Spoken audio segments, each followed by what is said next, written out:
Okay, welcome. So today we are going to share with you how real our struggle is all the time. Because, we post these great shots. We're at Seeley Lake catching fish and campgrounds under the stars, and it's great. All the things that we do are great some of the time.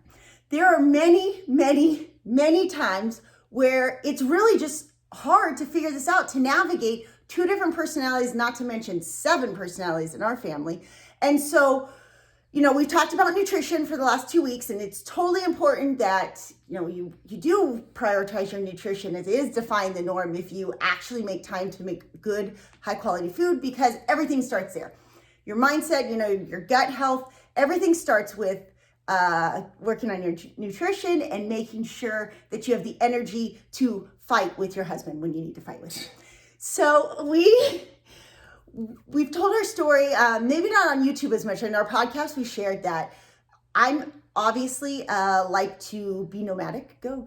Like, can't hold me down very long. My husband, less nomadic. Yeah, no, I can't believe you. Actually, she actually decided, like, I'm not even gonna tell you we're gonna record, and then pop this on me. So it's very difficult for me to actually get in here because I'm still in a state of mind where we've been kind of bickering about what we're doing. I have always I love my wife and I want to do what I want to be with her and be with my kids. And so it's always been very difficult for me to bounce around. She's obviously taken steps to try to make it more tolerable for me. I think one of the big things was to slow the speed of travel. That was a critical component for me. It's not to say that I don't like traveling. I mean, we went to Kauai 2 weeks a year, spend 10 grand each time. You're like, that's a type of travel, and that's actually very easy. It's all comfort, but the discomfort of full-time RVing, questions about future and how I'm creating a new platform for working with people, building our blog. Like, these are all question marks that particularly us, but in your own life, I'm sure you're struggling with the same kinds of stuff. But like, it's hard, man. Like, you just want to yell and scream and punch a wall. Like, oh, why isn't this working? And we get in this mindset of expecting a little bit of an entitlement mindset sometimes, where we just expect the answers to be presented for us. Especially now, this is very much where I stand with Defy the Norm. We go to school and we're like, oh, if we study the lecture the teacher gives us and we memorize those, we get an A. But the problem is, you get to adulthood and life doesn't work that way. There's no course book that you're handed. There's no test that even mirrors that, even if you had one. So the people who are used to following that structure, indoctrination, we really have to break our programming, and it's easier said than done. And I think one of the reasons Victor and I have made it through this far is because, one, I don't think anybody in the world could love me as much as Victor does. And 2 is, I always look at him and go, like, I just see he's just about to snap and break that programming. But it's hard. Like, some people don't actively want to break that programming, because when you break it, you unravel. All your belief systems go. And I mean, maybe because I was lucky enough to break it a long time ago, and probably because of my personality type, it's easier for me to break that programming. But when you find yourself in these situations, so here's where we're at. It is, we went to Seeley Lake, and that was like a Hawaii type vacation, really. It was like a vacation. It wasn't our there travel. was very little discomfort. I mean, to me, like, going for a hike, whatever, all the activities we're doing, but still coming home to a warm cabin, comfortable cabin. Yeah. We had nice meals. People were doing puzzles. We watched some movies in the evening. It was very, very relaxing. To put in perspective, at the end, it was still really fun. But at the end, I told the owner, thank you so much. I've never relaxed this much in many years. I don't remember. Probably since I went to Hawaii, because it was just really comfortable. You walk out your door and you fish, but then you come back, you only have to walk like 2 minutes and you're in your cabin, and everything was just really comfortable. I need that occasionally, not often. And so we were supposed to go to St. George, and then did you hear all these rumors? There were like these rumors of by people that I kind of admire and look up to about blackouts. And we were in our Class C, and our Class C just nothing works. Like the water doesn't run, the toilet's broken, the sleeping arrangements work, but they're just not ideal.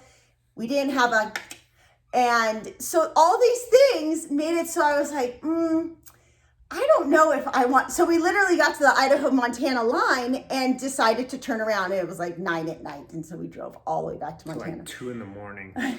Anyway, so we get back, and Victor's root chakras feels like safe again. I'm in my walls, I'm protected, our house is gorgeous here. We see these beautiful mountains, but there's nothing to do right outside your nomads, door. Yeah, the nomads, the girls particularly, and Jariah. I think Tati, Daniel, and I we're a little more rooted. You know, we get a run, we get a workout. We have a 30-foot trampoline or 20-foot trampoline here for her. She's got tumbling equipment.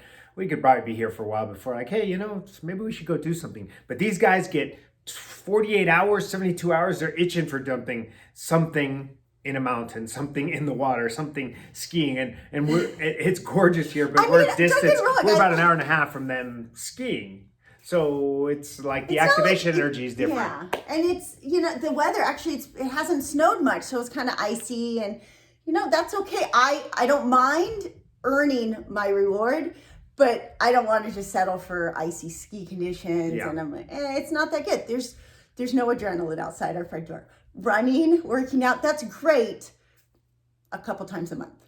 But we wanted something else. So we decided, we came back, we caught our breath for a couple days. We were working, did work. But the problem when I'm here, I become a workaholic, and then I just get really grumpy because I don't like being behind my computer for 10 hours a day. So I kind of researched, I'm like, okay, yes, there might be a blackout, but hey, isn't that the whole thing about living in an RV is you're self-sustainable anywhere? So we came back and we're gonna switch RVs, which means we have to hook up Appa, our big fifth wheel, to the truck. Not a fan of that truck, are you? Tell them the truth. I'm not a fan of the truck. It's an 03 F350. It's within that. If you're a truck person, you know that's the year that had some trouble with the injectors and blah blah. Look, I have actually personally driven it, and the ignition just not work. Shut 3 times. Shut up on so it to the 3 point, times. I'm like, dude, I know how to. I've been driving since I was 17, or I know how to drive a vehicle, and it's sort of let me down. I'm like, went to make a left turn, he went to hit the gas, and the gas sort of ignition locked up and didn't give me anything. It just Did you see our YouTube video from Whitefish Resort? We literally were skiing. Victor went to the grocery store. The truck died on him. He ended up having it towed, and then the mechanic calls him the next day because he had to have it towed when the mechanic was closed. He's like, your truck starts right up. What's wrong with it? And we're like, okay. So I don't know. Nothing's actually wrong with this truck. It's had some issues besides the fact that, did you see where I dropped the trailer on the bed of the truck? But other than that, I don't know. It's temperamental, but there's no, you can't take it to a mechanic and say something's wrong with it because there's really nothing. Sure. When we drove it to South Dakota, the FICM was going out. So I did have trouble starting in Utah, but this is the difference. Maybe you guys can relate. So I wake up and I'm like, it doesn't start. Call my dad. He's like, well, did you try where you pat your head, rub your belly, spin in a circle 3 times and then start it? Yeah, I tried that, Dad. Oh, okay. Well, did you kick each tire first? Okay, yeah, I tried that, Dad. And then I noticed there's a guy in it, because when I'm traveling on, it's a lot of times the hint, this is why Victor does not want to go on this trip. We'll just pull into rest areas or gas stations and sleep for the night, especially if you have a long way to drive. And I look over, I'm like, wow, that guy has a really nice Dodge truck. Okay, because my dad says, my problem is they circled the problem. FORD with the circle. Circle the problem. Never get tired of hearing that one. So, I love my truck, by the way. So I go and ask him, hey, do you know his magic combination? He's like, oh yeah, sometimes these have trouble. Let me do it. So he takes it through the gears 3 times. And then sure enough, after a couple tries, it turns over. And after that, I'm like, boom, hightailing it to South Dakota. Literally to the extent, because as long as the engine didn't get cold, it would start. Literally to the extent that at one point we drove through, we were kind of by Casper, Wyoming, and Victor wasn't with us. This whole trip would have traumatized him. I told him not You have to watch it. the other video, or if you're listening to the podcast. I'll figure it out. we're driving there. This was the time of the fires, and you couldn't see like 5 feet in front of you. Really, you couldn't use your bright to be too much light shining back at you. So we'd have my dims on, and I'm towing this huge fifth wheel. Can't see, one lane traffic at some parts of it where they're like had blocked off the road, and there's all these semis behind me. So painting the pictures, it was kind of stressful to begin with, but I didn't want to shut off the engine. But it was like 4 a.m. I'm like, oh my gosh, I can't keep my eyes open. I think I drove until about 5:30 in the morning. And then I tell the kids, because we're in the truck with the fifth wheel, I'm like, okay, go get in the fifth wheel, go to sleep. And I just was like, okay, I'm just going to sleep until my eyes pop open. And so about 45 minutes, an hour later, my eyes pop open. I'm like, all right, kids, get back in the truck. I mean, I did shut off the truck. I just didn't want it to fully cool down. So I was like, please, please, please. And it started right up. I'm like, get in the truck. And then we finished the drive. So that was, there's a whole video. It's great. We had got 3 flat tires before that. So I'm trying to be compassionate that, like, yes, I understand why Victor doesn't want to go on this trip, because stuff does go wrong. There is a chance it will. But then, like, you have to start weighing, like, what's the point of living if you're not living? Like, to me, when I'm sitting here, this is great. This is a good place to come back and rest. But I feel like we've been here a long time, and it's time to do something. Ooh, yeah. Well, before that, we hadn't traveled in a while. It had been like 2 weeks, okay? 2 weeks. So this is where we are, and we're going to show this journey in that in my head, travel is the same as life. It's not you go travel. It's it's nomadic in nature. Like that, the Zahir by Paulo Coelho, he always has this story or this line in it that's our favorite, my favorite at least, and Gabby's favorite, where the nomads look at the people in the cities and you think, oh my gosh, those poor people, they just stay in a city all the time. And the city dwellers look at the nomads and they're like, oh my gosh, look at those poor people. They have nowhere to live. And I definitely feel like no matter, like I never feel like I have nowhere to live. I just choose to live a different way. And I think, Victor, you struggle with it a little bit more in feeling like if I don't have a literal place to put down roots. That's always my struggle. But the challenge is, can I adapt? I can't. I see it all over my 3 or 4 family members who really need to see it. I see it all over them. Like, they're not thriving. They're not. I gotta try to make a change, but it doesn't make it any easier. No. Again, like I always say that during the lockdowns and the pandemic, I've gone between like just anger, sadness, and complete rage, and the same thing always happens even when we're struggling through these motions. But you got to battle it down, swallow it down, and try to throw some logic on it in the end, because in the end you're probably battling some other demons as well. Yeah, and so a lot of it comes down to, with chakras and Project Life, I feel like those two, if you have an open mind and you really want to like dive into what exactly that means in unlocking your chakras and what the discipline parts I talk about in Project Life, it really brings these two elements together, because we have, Victor's already mentioned, he has some traumas. And so it's like, if I say, hey, we're going to hitch up the fifth wheel and go to St. George or whatever, he's just like, subconsciously it'll trigger an emotion from his past. Just does. It's like there's no way. There's so much information about how traumas work, and trauma's relative. Remember, your trauma might be really, really bad in a spectrum, but it doesn't matter. If it's your trauma, it's your trauma.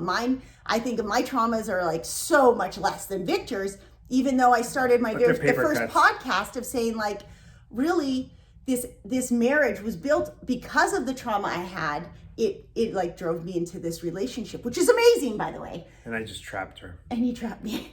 But that feeling of needing to be loved, it definitely was fulfilled in this element. But then you can't stop there. Like, to me, I go, oh yeah, it's really good to feel loved, but it's like we attain one step, or we climb a mountain that's 1,000 feet. Should we not go for the mountain that's 1,100 feet? Should we not keep pushing ourselves? For me, I know that if I am not going towards the next goal, I don't feel like I'm living. And it's something that balances. Whereas Victor, you know, and so this is what I'm saying with Project Life. I think it's really important for one, everybody has energy imbalances. Okay, obviously, like right now, mine is always my throat. I have to use my throat, but I use it too much and it drains me. So everyone has a different energy block inside them, whether, you know, most people have sacral blocks for sure. But right now, root chakra blocks are huge. Remember, those lower chakras are all your body, your safety and security in your root, your sense of individuality and your ability to be vulnerable in your sacral chakra. Your manipura is your being able to be confident and bold, which is why, like right now, I'm like, no, I need to pack up the fifth wheel. We need to do this because my manipura does not want to be trapped, have that energy crystallizing. Then you get to that heart chakra and everything transforms from the body into the mind, into consciousness, into this greater sense of purpose in life. And so sometimes that becomes really hard for people to navigate if they've never even thought about those things, right? Of course. I mean, it's a can of worms. It's a can of worms. I mean, you'll open it up and like, I always remember when I was going through some severe adrenal exhaustion, the stress that you're undergoing can have a huge impact on a variety of different systems. And then you compound that with someone said, hey, you might want to I've never talked to a shrink in my life, and not that there's anything wrong with that, but day one, he's unveiling like, hey, this is probably all caused by that. And they just opened a whole bag of worms. Like, oh man, I feel like absolutely horrible, physically, mentally, emotionally. And then you throw this on top of it. It was more than I can handle at the time. Yeah. But are you thankful for it? Well, yeah, there's a certain amount of growth. I'm able to at least analyze what I'm feeling a little bit more. Now, it doesn't change the emotion you're feeling. Again, no emotion is wrong, but when I'm angry, at least I could be like, oh, instead of pushing that down and literally causing yourself to be sick, give yourself, those emotions inside you can be linked in some ways to cancer here. So It's important that you address those for general health and well-being. You see it all over people, oh my God, stressed out, they get a heart attack. So stress compounded with bad lifestyle, it all comes together. So address those things, and I promise you'll be happier and healthier. It doesn't mean you're not going to go through the hard parts. It's hard, but at the same time, there's so much stagnation and so much true suffering until you work through those things. And it would be easier sometimes for us to just punch a hole in the wall or push each other away. And it's a big step is when you go through figuring out where that energy blockage is. It's not like that you're not going to constantly have that energy blockage, or that by going to it once, it's gone. But the magic happens is when you just see it happening. All of a sudden, like, oh, this is where my heart was hurt, and so I'm not forgiving people who hurt me, and so I'm spewing all this anger on camera.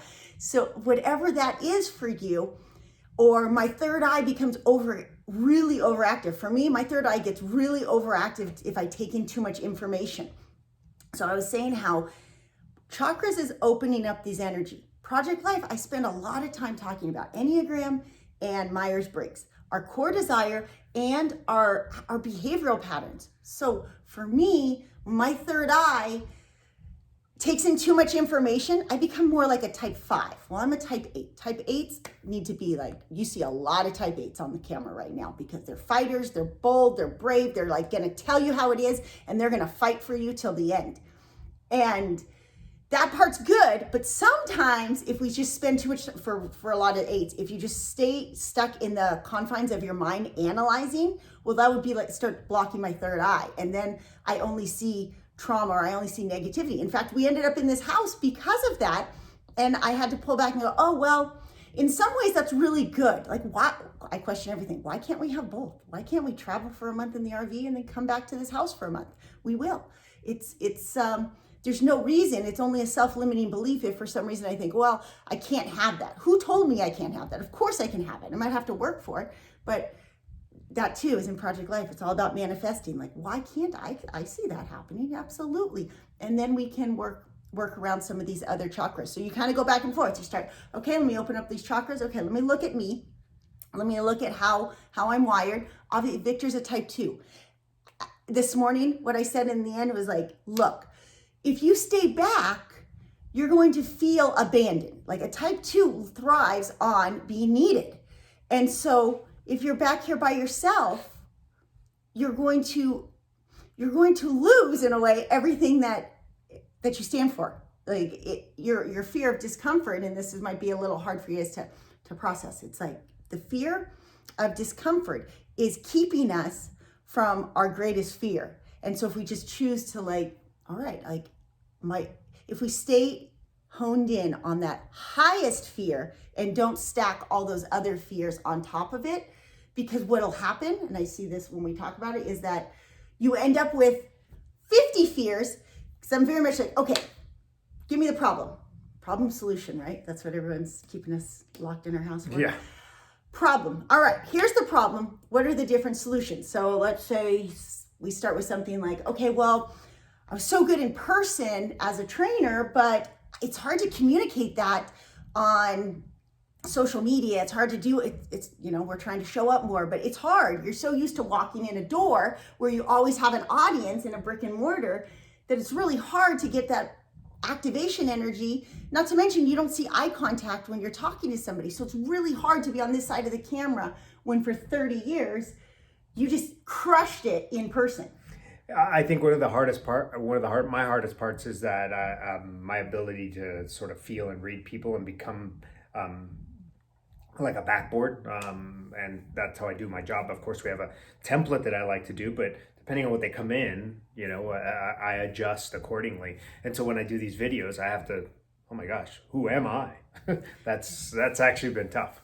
Yeah, absolutely, and it's a gift, and I'm not sitting here labeling myself as like, I'm so mad at you because you won't go have fun with me. I mean, a little bit, my inner child does a little bit, but part of me, I go a step further, like, okay, let's problem solution this. Let's see. So these things happen. All right, well, let me video with you, or okay, let's check that one off. But what happens is when we do the problem solution, I notice there becomes a cycle. I'm like, ooh, you just trapped yourself because you put, this is your problem and you put this roadblock. And then this problem, you get this roadblock, and this problem, this roadblock. Well, yeah, now you're stuck. Like, you have to choose, everybody, each one of us, myself included. The only reason I get to live the life I live is because I knock down roadblocks. As soon as I put up a roadblock for myself this week, I'm like, man, I got to turn around. I'm scared. I don't have anything in case, like, the military's on the streets and this happens and there's barricades. I mean, like, I let my mind spiral for a second, and then then I have to step back and be like, ooh, okay, well, you just put a lot of roadblocks up for yourself, Robin. Maybe it's time to knock a couple of those down. And there's no guarantees. I mean, this could be our last video that you ever see of us. You never know. Yeah. But dang, we had fun. I'm just so excited. I haven't hitched up that fifth wheel in like 3.5 months. It's one of my favorite things to do. We will see. So, anything else that you want to add as far as? No, I'm still mad. You're still mad? Put him on the spot. Are you coming with me? Yeah, probably. We'll see. He should come with me, because when we take the fifth wheel, it's much different because we have a separate bedroom in Momo. Oh, okay. Isn't that tomorrow's video? How to up your tea? Maybe.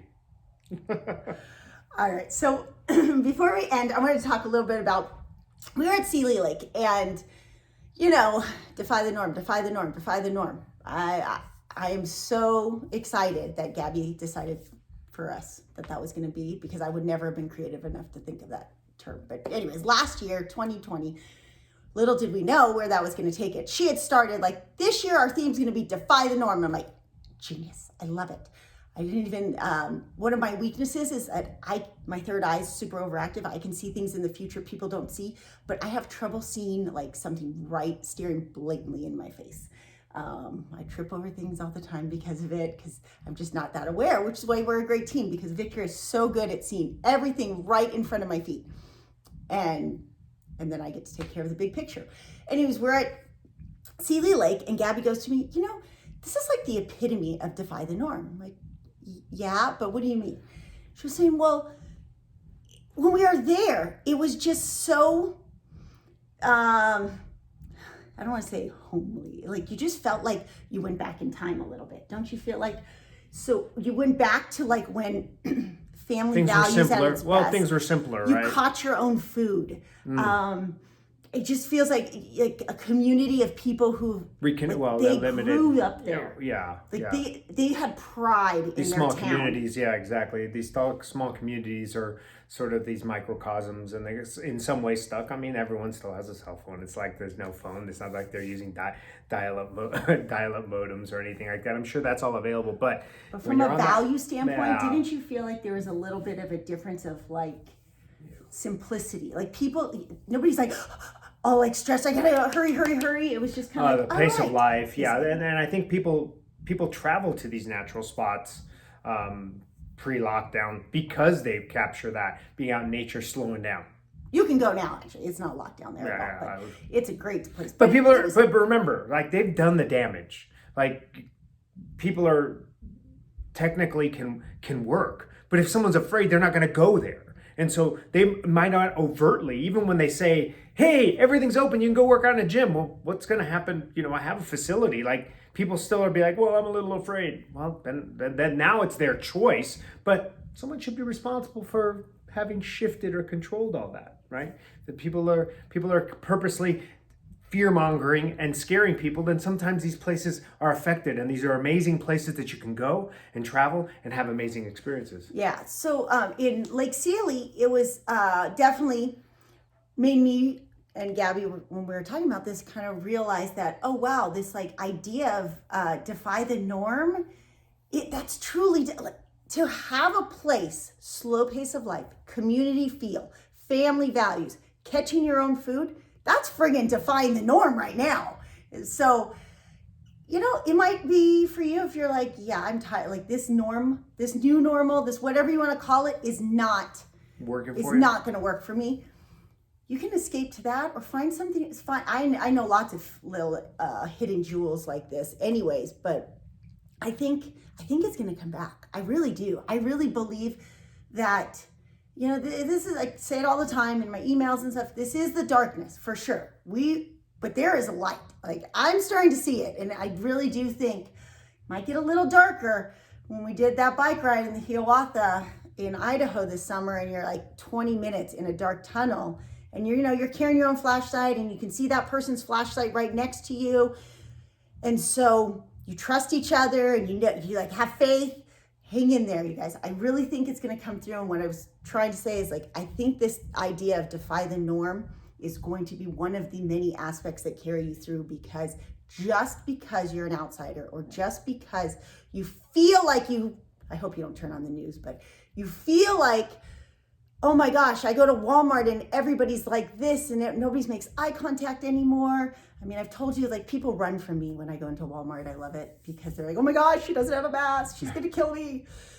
If we keep up with, it's not going to work. It's not. The fear will not win. It just can't. But it might be dark for a little while longer. Hang in there. Keep defying the norm. I really do think we all have an innate desire to be self-accountable, to be sovereign. And I think we really do love our neighbor, even if sometimes they talk a lot or, you know, they lock their doors or they're different. Yeah, all those things. I mean, probably the hardest one for me on that one is like my mom and I do not see eye to eye at all, but I still love her. And I you know, even if you have a type 8 in your life, just know the more they fight with you, the more they actually love you. If a type 8 doesn't fight with you after a while, that's the worst. You off. That's the worst. They're like, you're not worth my time. And like, that's just some insight. And then it's a hard thing for a type 2 is like, if they fight with you, it's like soul crushing. Like it'll take them days to recover from one little argument. No. No comment. I'm not in a space to do that. I'm honestly like, I'm at the point right now where I want to walk away the last 15 minutes. Like, so this is as real as you're going to get. Like this is probably the quietest you've ever seen me on the video. You see Robin intentionally and I'm just like, leave me alone. So okay. I'm going to do a few more minutes and then I'll let you off the hook. We were in, we've been watching a couple business videos on like, you know, because we said Victor's like transitioning, it's hard. You go from a brick and mortar to be just online. And you know deep down in your soul that you have something that can change somebody's life, for sure. He's been doing this 30 years and he's changed so many lives that it's, of course, when you transition to this different platform, it's not like you can't all of a sudden not change lives. It's just you don't know how to communicate that first step. I get it. I mean, I've been working on Nomads for 2 years and I still go back and think like, wow, I can tell you 10 things I did wrong in the beginning. You know, you just learn as you go. And any good entrepreneur will tell you that. It's not your successes, it's your failures where you learn everything and you just keep trying, you keep putting things out. And it's our natural reaction to when we try and fail for us to shirk back and hide and be like, it takes a lot of energy. It probably helps as my type 8 to be like, to be a little bit more of a fighter and be like, ooh, that failed. Okay, I'm try again. But even myself, I back away often, way more than I wish I had. When I look back, I'm like, ooh, I should have tried longer. I should have spoke out about this longer. I didn't need to say it just twice. I should have said it 200 times. So we were watching this. We've been watching Russell. What's his name? Russell Brunson. Russell Brunson. I was right. Okay. And do you have a favorite one that he was saying? Favorite what? Favorite story? Like, yeah, like that kind of hit home this week. So we're listening. He's like super motivating. In fact, I watched him. I'm like, dang. Well, he brought a gentleman up, and Robin. It's like, again, the messaging that she's been trying to get me to do. It's different when it comes from your spouse, and so some of these things overlap exactly what it is, what she's been telling me to do. The problem is it doesn't make it any easier. So Russell brought this gentleman up on stage in the episode we saw, and the gentleman said, look, you guys are all going to sit here, and when I'm going to tell you, like, he writes $1 million on the board, and he goes, I'm going to say this stuff, and you're going to see what to do to make. No, that's not about what to do to make that. It's like, don't look for the steps to do that. Instead, be the person who earns that. And it kind of hits you right in the freaking forehead, like, yeah, because I'm always looking for steps. All right, how do I figure out this social media marketing to get this lead? I'm like, no, just become that, figure it out, make that decision. And it's sort of the same thing. It's the hard part is that these are the same lessons that I try to teach a lot of individuals in their health and wellness. Like, wake up one day and decide, like, I'm not going to eat junk food. I'm going to care about my body. I want to be able to move a certain way, so I'm going to manage my weight. Again, we're not here to tell you how to look, how to feel. We're here to facilitate what you want. You should look and feel awesome. Well, you'd be shredded 365. Like, some people just don't want to have a little fun at a party. But look and feel awesome is not the same as shredded. No, that's true. And that's what I'm saying. Everyone deserves that. So when they make that decision, wake up one day and start making, instead of them being like, oh man, I just can't do it. I'm like, no, that just means you haven't made the decision. And the tough part is when I see that, I know that I'm just not applying it to a different platform. And that's the hard part. When you get good at certain things, it doesn't mean you're good at everything. And that's such a great point, because there's a lot of different elements that we can apply this to in our life. And I think we all have a tendency to apply it really well in one element. And so for Victor, he's amazing at applying it to his own health and wellness.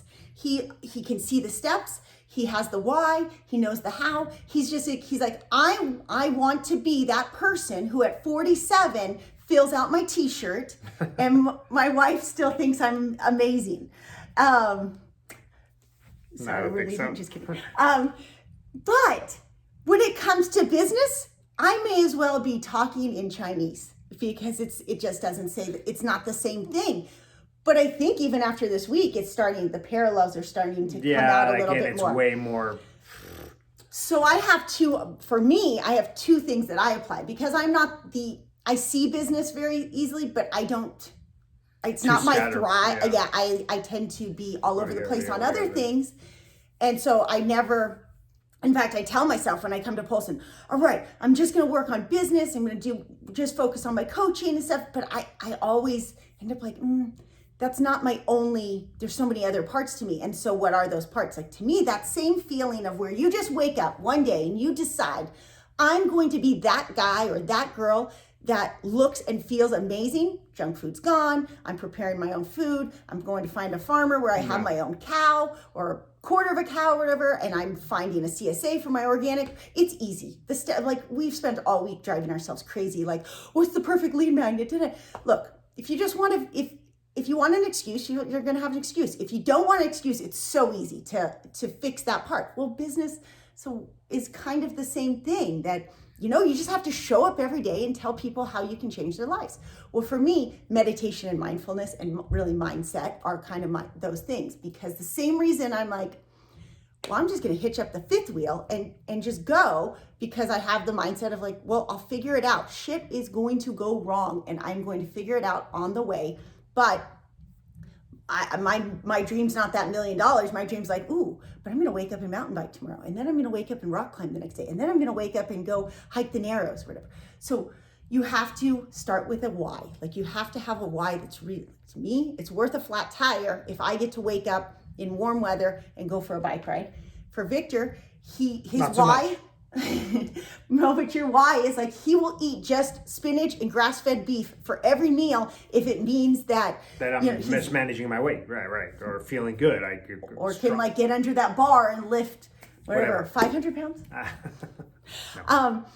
So it's the same thing. So for mindset, to me, I don't want to have an excuse. I want to know that I tried. I like that challenge. So another one is,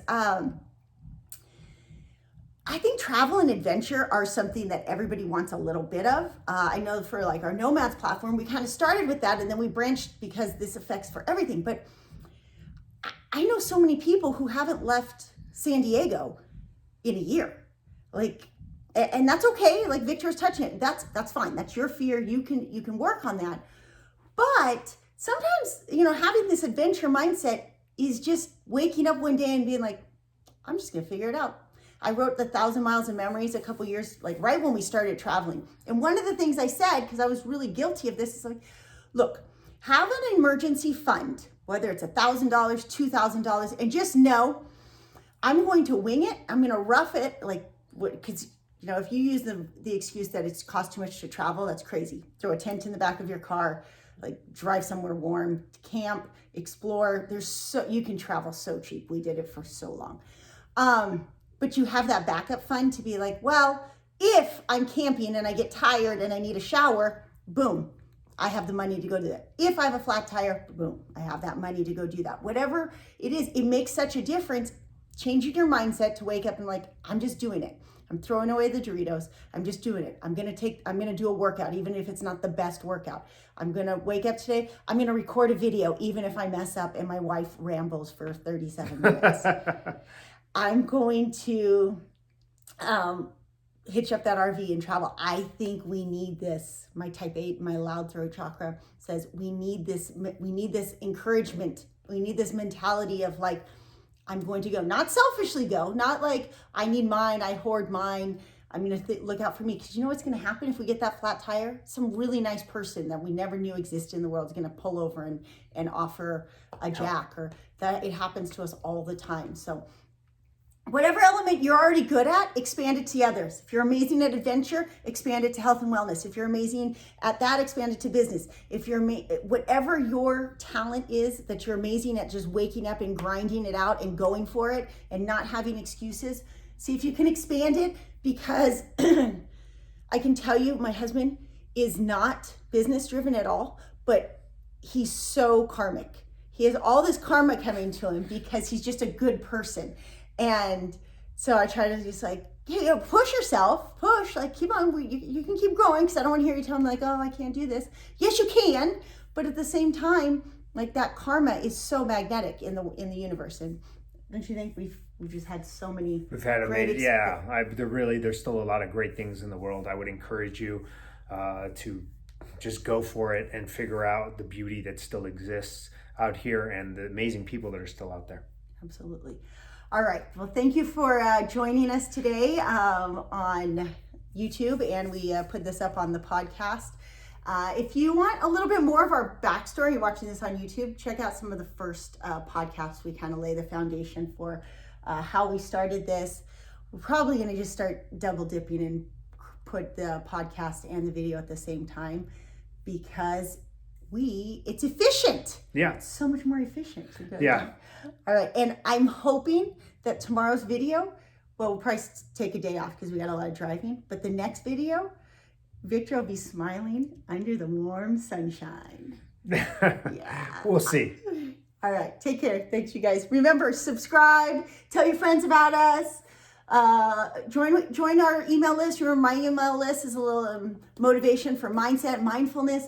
Victor's is all about those 5 pillars you need. Okay. Yeah, if you need to work out and you just can't find that motivation, that's the first step. We can attack it from a different way. All of it comes together. And just what we have an emphasis together. These are all bind together beautifully. So we can help you in lots of different ways. Awesome. Thumbs up if you liked it on the podcast. We'd love if we could start getting some reviews. That would be great. And always comment on or message us on some topics you are curious about. I hope this opened your eyes to see that striving for, what's the quote? Striving for excellence, striving for perfection, you achieve excellence. Well, that's pretty much our marriage for the last 25 years.